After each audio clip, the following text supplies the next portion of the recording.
কিন্তু নিজেকে তার চেতনা, তার চিন্তা, তার কথাবার্তা, তার চরিত্র তার ঊর্ধ্ব হয়ে যায়, তখনই সে কিন্তু এই সমাজকে পরিচালিত করার, সঠিক কথা বলার, সঠিক জ্ঞান দেওয়ার, সঠিক পথ দেখানোর অ্যাবিলিটি অর্জন করে বসে। বুঝা গেছে?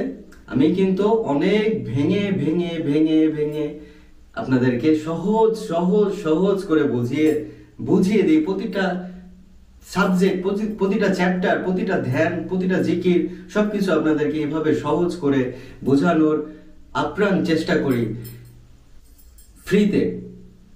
কারণ এই সত্য প্রচারের জন্যই আমার এই মাথায় আমার মুর্শিদ, আমার আল্লাহ তাআলা আমার ভেতরে এটা সব সময়